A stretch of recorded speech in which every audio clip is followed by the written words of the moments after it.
बिस्मिल्लाहिर्रहमानिर्रहीम अस्सलाम वालेकुम। जी बच्चों, क्या हाल हैं जी। 6.9 करनी है। 6 सवाल हैं, छोटे छोटे हैं, बहुत कुछ ज़्यादा लंबे नहीं हैं, आसानी से होने वाले हैं, तो इनको ज़रूर कर लें। अच्छे सवाल हैं ये। क्वेश्चन नंबर 1 क्या है। A man deposits in a bank ₹8 in the first year. अपना जो पहला साल है उसमें कितने पैसे जमा करा रहा है जी? 8 रुपये। अगले साल 24 रुपये जमा कराता है। उससे अगले साल यानी कि तीसरे साल 72 रुपये जमा कराता है, एंड सो ऑन चलता जाता है सिलसिला। कहता है जी 5 साल के बाद टोटल कितने पैसे हो जाएंगे। आप उसको इस तरह से करके लिख लें। 8 प्लस, ज़ाहिर प्लस ही करना है, 8 plus 27 plus 72 and plus up to so on. अब इसकी शक्ल देखने से ही पता चल रहा है कि ये अरिथमेटिक सीरीज़ नहीं है, क्योंकि अरिथमेटिक में एक जैसा इजाफा हो रहा होता है ना। ज्योमेट्रिक प्रोग्रेशन में मल्टीप्लाई होती है चीज़, तो यहाँ मल्टीप्लाई होती हुई, क्योंकि अब चीज़ें बढ़ रही हैं एकदम से, तो ये जीपी बनती है। अब जीपी के अंदर हमारे पास जो है ये फर्स्ट टर्म A1 हमारी 8 हो गई। आर के लिए 24 को 8 पे डिवाइड करते हैं तो वो 3 आ जाएगा। अब सम का जो फार्मूला है वो हम लगा सकते हैं। अब देखें आर हमारा कितना है, 3 है ना, तो फिर आर वो वाला फार्मूला जिसमें आर शुरू में आता है। 6.8 में हमने बड़ी तफसील से ये पढ़ा है, ठीक है। अगर 1 से ग्रेटर है तो आर शुरू में आता है, 1 से लेसर हो तो आर फिर आगे आता है। बस ये फ़र्क है फार्मूले में, बाकी याद रखना है फार्मूला। अब जस्ट वैल्यूज़ लगानी है। A1 की वैल्यू लगाएं, आर की जगह 3 लगाएं, ऊपर 5 पावर है -1, नीचे 3 -1, तो 3 में से 1 निकाले 2, 2 से इस 8 को कटवा दें, इनको माइनस कराएं। ये ज़ाहिर आप करेंगे कैलकुलेटर पे 968, तो 5 सालों में 968 रुपीज़ जो हैं वो इकट्ठे हो जाएंगे। तो देखें बड़ा आसान सा सवाल था। क्वेश्चन नंबर 2 पे आए।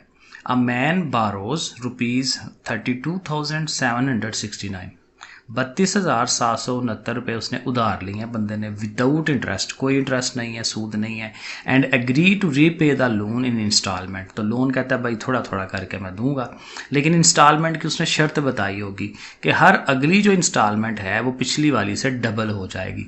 जितने आज देने हैं आगे अगले माह उससे डबल, अगले माह उससे double. Find amount of last installment, तो आखिरी इंस्टॉलमेंट की अमाउंट कितनी होगी वो आपने फाइंड करनी है। और पहली जो इंस्टॉलमेंट है वो 8 रुपये दे रहे हैं हम। तो A1 अगर हमारी पहली इंस्टॉलमेंट है तो A1 8 है, और A2 उसी हिसाब से क्या हो जानी चाहिए 16, क्योंकि 2 से ज़रब दिलाना है आपने, ठीक है ना। तो इसी तरह अगर अब ये 8 और 16 है तो यहाँ से R फाइंड कर सकते हैं, और R वही है 2, क्योंकि डबल होना होता है ना। तो बहरहाल 16 को 8 पे डिवाइड करें तो R आ जाता है। अब आ जाए फार्मूले पे, SN is equal to this one, वो सारा फार्मूला। अब SN हमारे पास है क्योंकि टोटल अमाउंट, जितनी अमाउंट उसने उधार ली है सारी की सारी वापस करनी है ना, तो इसलिए सम के अंदर वो आएगा। A1 हमारी 8 है, R हमारा 2 है, और N के कितनवीं टर्म के अंदर जाके वो आखिरी इंस्टॉलमेंट उसकी कब बनती है वो N बताएगा हमें। तो n को वहीं रहने दे, बाकी हल करते हैं। 2 में से 1 माइनस तो 1 ही हो जाएगा, ये अमाउंट ऐसे ही 8 ने जाके से डिवाइड करा देना है, और फिर -1 को भी उधर ले जाएं तो प्लस हो जाएगा, तो 4096 हो जाएगा।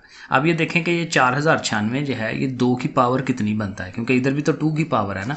तो आप कैलकुलेटर में 2 से ज़रब देते जाएँ, 200, तो वो देखें कि कितना बनता है। वो 12 दफ़ा आप 2 मल्टीप्लाई करेंगे ना, तो फिर ये 4096 आएगा। सो 12 2 की पावर 12 हो जाएगा। तो फिर जब बेस एक जैसी है power should be equal to power, तो n इज इक्वल टू 12 हो जाएगा। यानी 12वीं रकम जो है वो उसकी लास्ट वाली इंस्टॉलमेंट होगी, लेकिन उसमें कितने पैसे देने हैं उसने, उसके लिए फिर उसकी अमाउंट पता चला लेते हैं।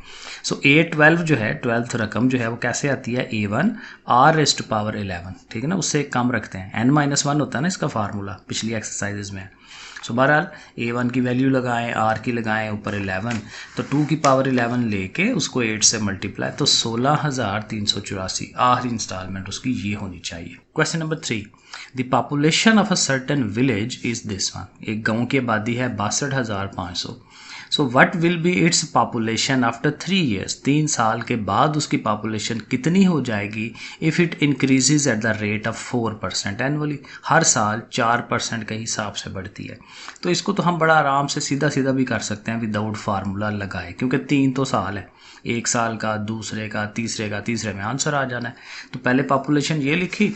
आप देखें आफ्टर 1 ईयर, 1 साल गुजरने के बाद क्या होता है कि ओरिजिनल अमाउंट में इजाफा होना है। इजाफा कितना होना है, 4%। परसेंट का आपको पता है, ओवर में 100 लगाते हैं, और ज़ाहिर है इसी अमाउंट का 4% है ना, तो 4/100 इंटू ये जो अमाउंट है तो इसको हल करेंगे ना तो ये 2500 आएगा, उसको इसमें ऐड करा लें 65,000। तो अब 1 साल के बाद टोटल पॉपुलेशन 65,000 हो जाएगी। अब दूसरा साल जब एंड होना है तो उसी 65 का फिर 4%, ठीक है। तो वही इसको फिर वही 4/100 से कर लें या 0.04 से मल्टीप्लाई कर लें, उसके बाद इसमें ऐड कर लें तो 67,600। और फिर तीसरे साल का उसमें भी उसी तरह 67,600 प्लस 0.04 इंटू दिस वन, इनको करें और ये आ जाएगा, ठीक है। इस तरह से भी आ जाता है, वरना वो फार्मूला लगा के भी आ जाता है। तो आई थिंक ये ज़्यादा आसान था, जल्दी होने वाला था, तो इसलिए हमने इसको इस तरह से कर लिया। क्वेश्चन नंबर 4 देखते हैं। The enrolment of a famous school doubled after every 8 year. हर 8 सालों के बाद एक जो स्कूल है ना, फेमस स्कूल है, मशहूर स्कूल है, उसके जो बच्चे हैं वो डबल हो जाते हैं, एनरोलमेंट डबल हो जाती है जितनी भी हो, फ्राम 1970 टू 1994। ये डाटा हमने इकट्ठा किया हुआ 1970 से लेकर 94 तक ऐसे ही हुआ है।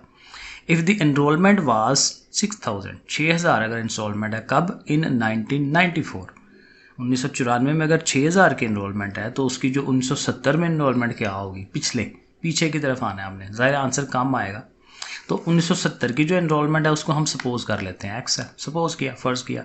अब चूँकि हर 8 साल के बाद डबल होनी है तो बड़ा अच्छा ये बन जाएगा 70 के बाद कितना? 78, ठीक है ना, 8 साल का इजाफा, तो वो 2x हो जाएगा। और 8 साल का इजाफा करें 1986 और वो 4x, क्योंकि इसको आप डबल करना है ना, 2x को डबल करेंगे 4x, और उसके बाद 94, इसको डबल करें 8x, यानी 94 में उसने 8x हो जाना है अगर ओरिजिनली वो x हो।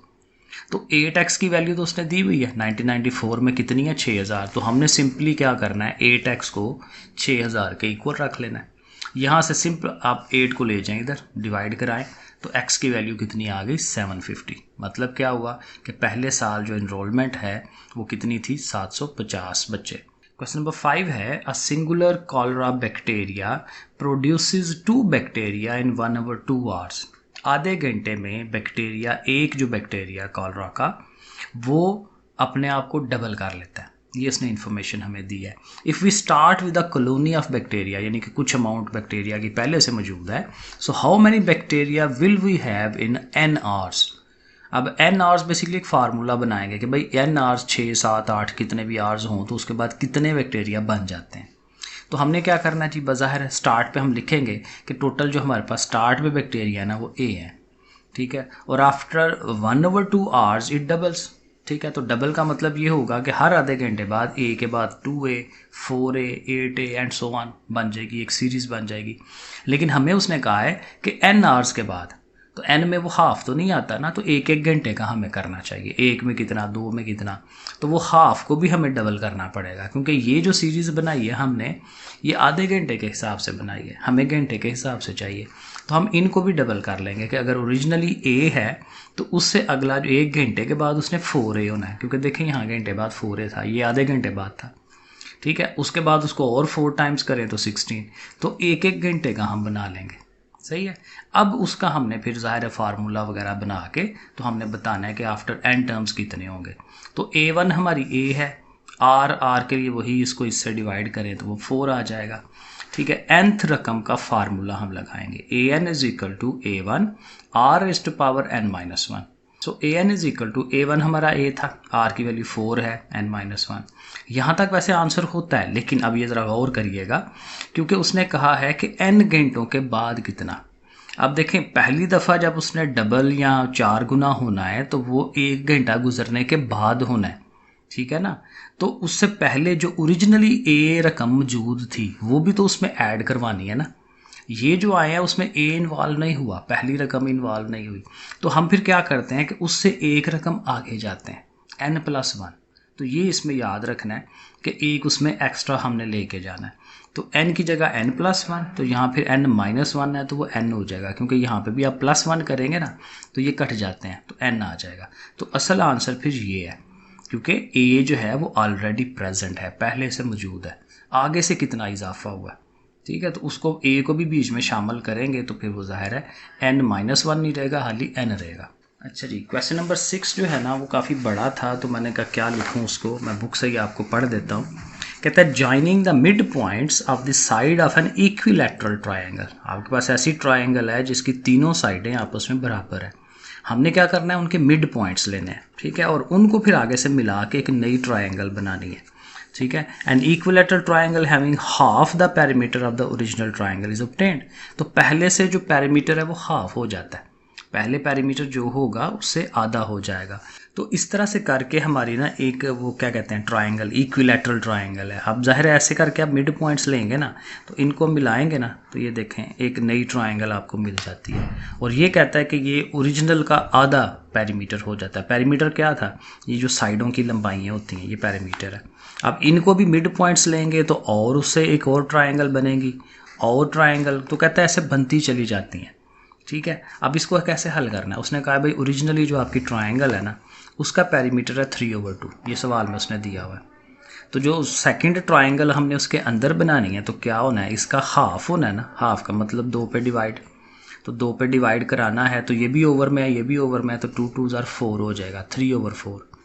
तीसरी ट्रायंगल आनी है तो इस 3/4 का फिर हाफ, तो 4 2 उसने 8 हो जाना है। तो अब आप देखें सीरीज़ बन गई ना, 3/2, 3/4, 3/8 एंड सो ऑन। तो ये हमारी ज्योमेट्रिकल प्रोग्रेशन बन जाएगी।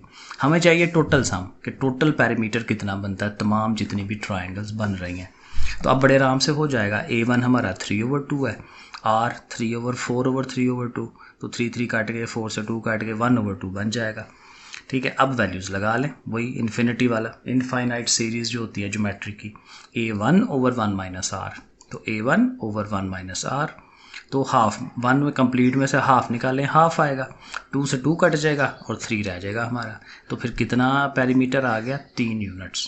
तो बस ये देखें, तो कितने मुश्किल नहीं है, सिर्फ थोड़ी सी समझ होनी चाहिए, ठीक है जी बच्चों। फिर ओके, अल्लाह हाफिज़।